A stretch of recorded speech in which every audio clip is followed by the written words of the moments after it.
Hello, everybody. This is Wednesday, April 17th in the Coker Castle, and we've been talking a lot about doing a podcast.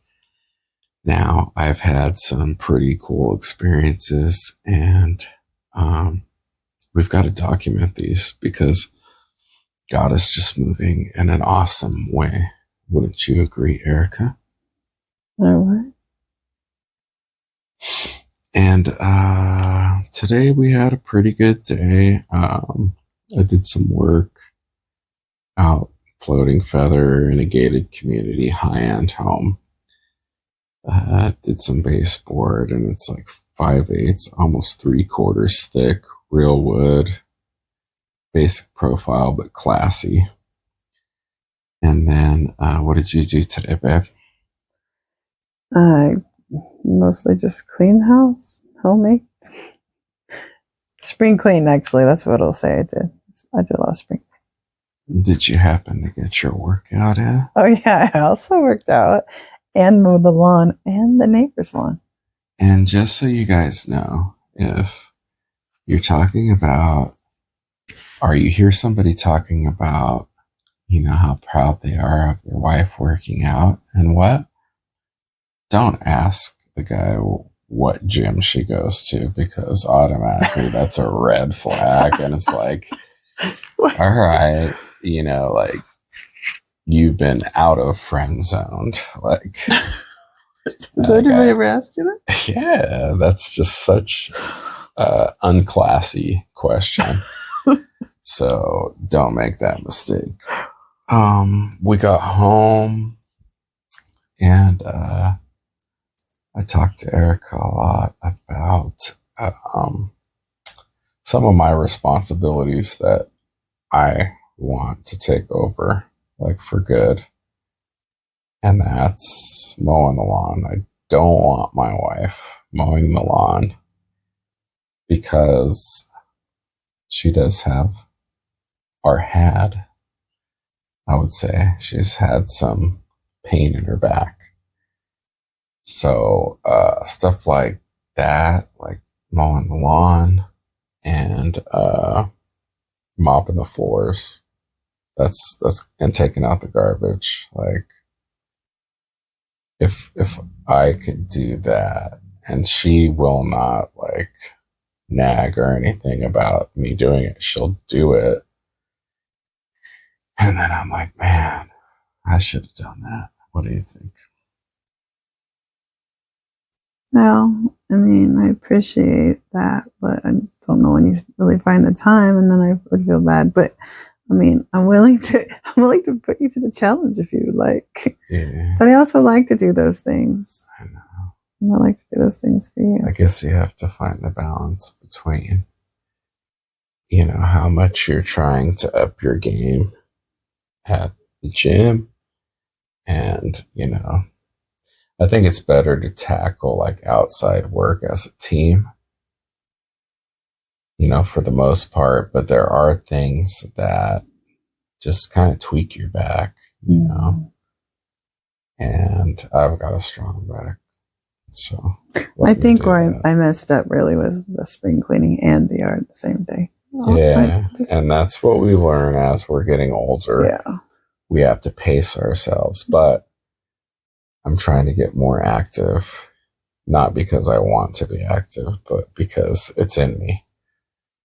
And so while it's in me and I believe, I can carry this torch, till I can't carry it no more. I want to. So what we did is I was really craving Taco Bell today. And you got to find a balance, right? I know no one should probably ever eat Taco Bell. But Taco Bell is just has a place in my heart, They blessed me with those chalupas and Mexican pizzas, and their mild sauce is just like, I know it's probably got MSG in it.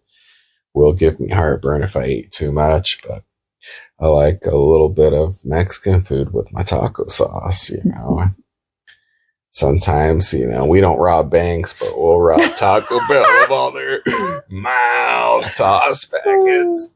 But we rode our bikes down there today. And so that was pretty cool. And that was a lot of fun. I enjoyed that. Thank you. Me too. Me too. I do need to find a bike that just like, you know, you kind of sit on it. It was like, this bike's for me. And I know you can adjust them and all that, but I'm just not a huffy guy. You know, don't get me wrong. I'm not a BMX guy either. I just want something that doesn't look like I should be wearing a bike helmet. And, you know, I don't know. I want to be comfortable. And I think the bike that I was riding has a female seat on it, which is never really comfortable for me anyway. So we went down there. It was cool. We talked to a lot of people. It was like, God was excited inside of me to talk to people.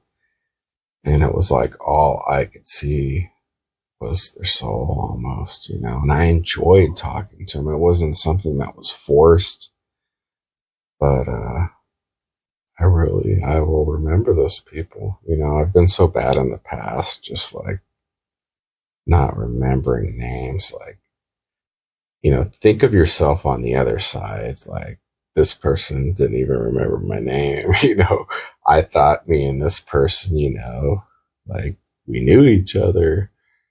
And then they don't remember ever seeing you in their life, or just whatever the case may be. But that's always disheartening. So, and you can't control that. You can't control how people feel about you or how they treat you sometimes, but you're in charge of how you make people feel. And it may have taken me 46 years to realize that. I'm not proud of that at all, but I'm glad I'm here, and I don't want to let that die. And we saw an older guy, and he was door dashing, and I door dashed in hard times too. And some of you may door dash, and it's a nice quick buck, and it helps. You know, I have nothing against it, but I asked him. I said, "You do an Uber or DoorDash?" Because we used to do Uber and DoorDash at the same time, and whoever had the better offers, you know, sometimes we would be on our way to pick up one, and Uber would be like, "Hey, you're right here at what's that place on the boulevard? K-pop, K-cup, something like that." And somebody canceled their order because we were doing 2 orders at the same time. We were within our time limit, but, you know, and I'd be the same way. Like, I'm paying $40 for this meal, and you've been out for, you know. I think they seen us driving the wrong way. It was a different time in life, right? We were lost, probably. I don't know. But yeah, you know, so I talked to him, and he was proud that he's done over 1,500 deliveries. And, that's great. You know, I looked at his old truck, and his DoorDash bag was dirty, you know, and all of that, but I didn't care about that. You know, he was proud of what he was doing. He was a soul. And I didn't try to preach at him or nothing, but I just wanted to be kind to him and let him know not every man on earth is trying to challenge the next or just be a jerk or, you know, just be mean or have a frown on your face, whatever it may be. You can make people feel bad and not even know it sometimes. And so my goal, I was telling Erica, is I want to get more active. That'll help me with, you know, blood pressure issues. I know not right. I'm not eating Taco Bell will help too, but sometimes you just got to have, you know, a little bit of fast food, or maybe you don't, but we like to enjoy it once in a while. And what else? Oh, we had a pretty good experience too. Erica was getting ready to get into the bath. And since her back's been hurting and stuff, I put some of that Epsom salt in there for her, you know. I'm trying to do everything I can. But anyway, I was like thinking, like, I want to pray for her. And, and I was like, well, why don't I? So I stopped her before she, um, got to the bathroom. And we prayed and God fell. And it was awesome. And I try not to, I try not to translate, another language. But sometimes you pick up words like Adonai and Elohim and Shakar. Isn't that Prince or something? Things like that. You see it, and it's not that you memorize it, but you recognize it. And or maybe it's light or something. I don't know. I am kind of dropped the thought on that one, but it was powerful. And we pled the blood of Jesus, and we raised our hands and we thanked him. And I do believe that God's probably already healed a lot of things, and we just don't know it yet.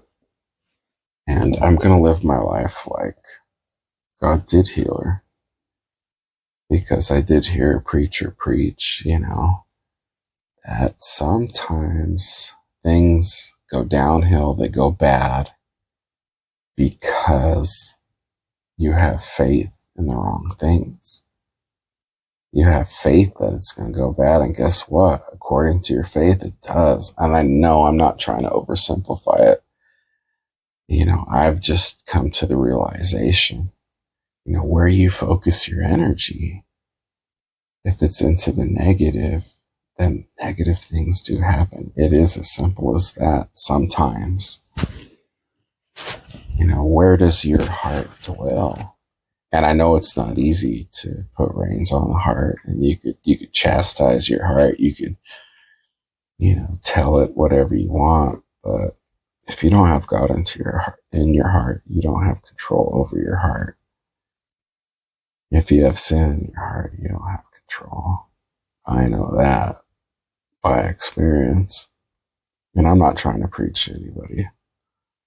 I'm just really happy that God is with me. Like, I am a new convert right now.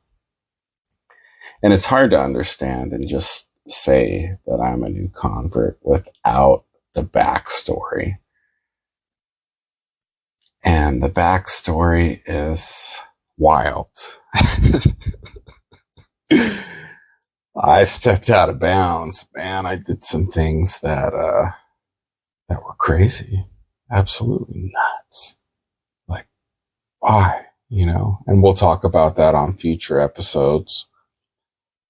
We'll talk about, I really was one person, and I did a 40-day fast, and man, it chipped away everything. And I wasn't the same person, but I wasn't who I was supposed to be. But the person I was before, I was dead. And as I was in the second phase of not really knowing who I was, I got lost. I got drugged down. I got thrown into the meat grinder. I mean, we could go into detail another time, but sometimes I think about all that has happened, and it still hurts, and it's hard, but I'm so happy. Like, I'm happy because it's over. It's over. And I know I've documented this before, and I really, really need to tell the whole story. But for the sake of you knowing where I'm at, where I'm going with everything, my trial is over. He'll